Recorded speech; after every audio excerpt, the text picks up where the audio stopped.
Hey everyone, and welcome to this explainer. Today, we're diving deep into the timeless, mind-blowing wisdom of Krishna. Have you ever actually stopped and wondered why we feel so insanely restless in today's world? I mean, we're hyperconnected, we literally have access to almost everything at our fingertips, and yet, peace of mind just feels completely out of reach. Well, today we are going to explore exactly why that is. And more importantly, we're going to look at four simple yet deeply profound parables that hold the ultimate key to finding real peace. We'll be talking about duty, character, and how a massive shift in where you place your focus can completely transform your life. Because as Krishna teaches, if you want to change your destiny, you have to start with your actions. So let's start right here with this huge question. Why are we so restless despite having everything? It's kind of a modern epidemic, right? We have all these comforts, but our anxiety is just off the charts. And Krishna answers this by dropping a fundamental truth bomb on us. He says our true test isn't when life is a breeze. It's about our patience and our character when things get really hard. We get restless because we want the rewards without putting in the work. Think about it, like a farmer standing in an empty field, just hoping his destiny will magically make crops appear. Obviously, that doesn't happen, right? You gotta plant the seeds, water the soil, and put in the effort. Krishna teaches us that destiny actually runs toward the person who runs first. The restlessness we feel, it's just us wanting the fruit before we've even nurtured the roots. Okay, let's jump straight into section 1, Focus of the Mind. We're going to look at this awesome story called The Boy with the Lamp. So there was this restless young guy who went to a wise sage begging for peace of mind. He was doing all the right things, praying, going through the motions, but his mind was an absolute hurricane. So the sage gives him this brilliant challenge. He hands the boy a lit clay lamp and says, "Walk around the entire ashram, but do not let this flame go out." And man, the boy took this incredibly seriously. Because his entire focus was locked onto keeping that flame alive, which represents his duty, his karma, he didn't notice anything else. He didn't see the beautiful lotus flowers. He didn't hear the people gossiping. He completely missed all the worldly distractions around him. When he got back, the sage asked, "Hey, did you see the lotuses?" The boy was like, "No way." His intense focus on his action completely shielded him from the noise. And this is where Krishna beautifully explains the deeper meaning.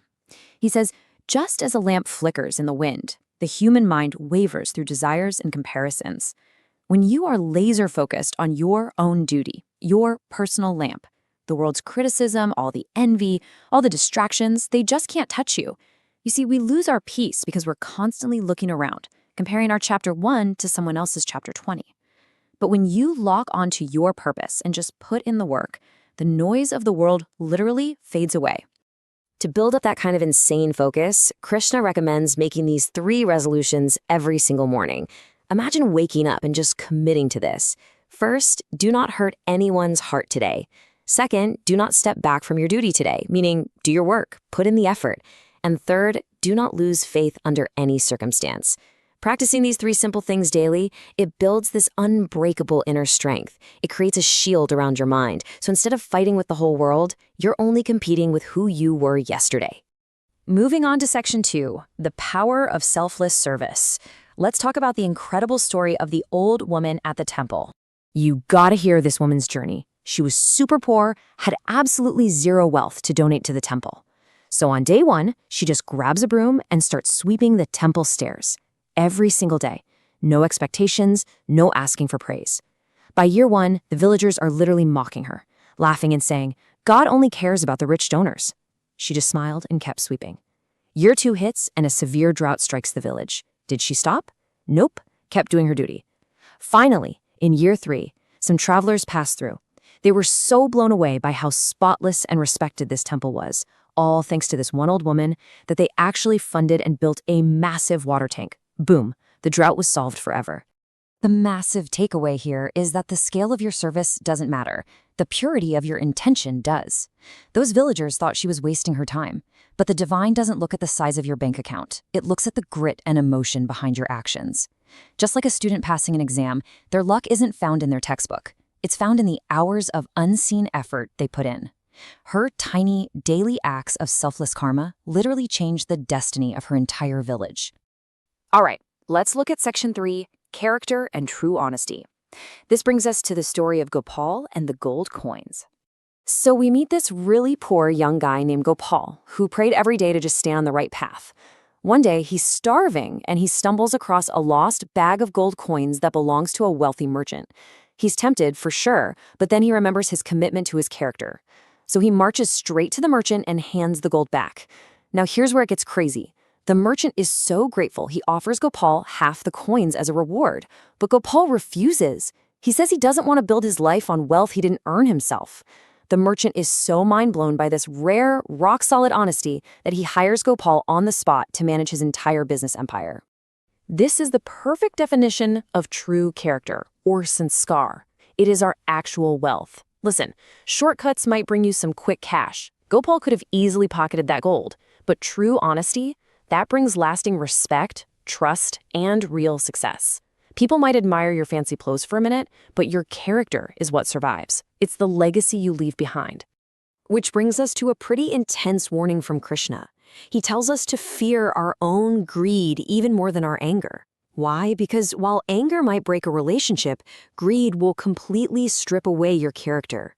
When you're constantly obsessing over what someone else has, you stop putting effort into your own life. And remember, destiny only holds the hands of those who are actually doing the work. Being content and proud of what you've honestly earned, that's your ultimate armor. Let's move into our final parable, section 4, the value of selfless devotion and the story of the boy with the dry plant. So there was this poor kid sitting on the temple steps just crying his eyes out because he had absolutely nothing to offer God. The priest sees him and gives him a totally simple task. He points to this completely dry, dead-looking plant behind the temple and says, "Go water that." The boy didn't argue, he just started watering it, every single day, with total devotion. Slowly but surely, that dry stick grew into this massive, lush green tree. And eventually, that tree provided cool shade for travelers, and its flowers were used every day in the temple.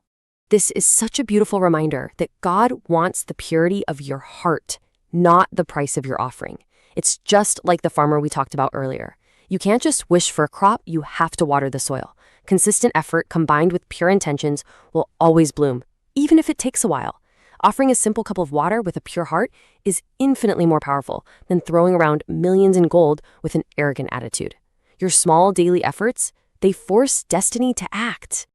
So bringing all these amazing stories together, the boy with his lamp, the old woman sweeping, Gopal's honesty, and the boy watering the plant, we finally arrive at the core essence of the true joy of life.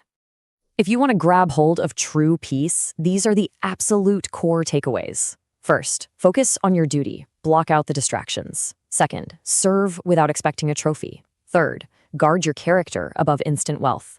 Fourth, and this is huge, trust the timing of your efforts. You have to keep climbing the mountain step by step. Destiny won't just drop you at the summit. And lastly, cultivate gratitude instead of complaints. Stop waiting for the world to applaud you. When you make your actions so powerful and undeniable, destiny basically has no choice but to bow down to you. I want to leave you with this one final thought to chew on today. When all the noise fades out and the comparisons stop, what kind of legacy and character are you actually building with your actions right now? Are you letting the world blow out your flame, or are you holding your lamp steady? Thank you so much for joining me on this explainer. Take these lessons, put in the work, and just watch how your life transforms. See you next time.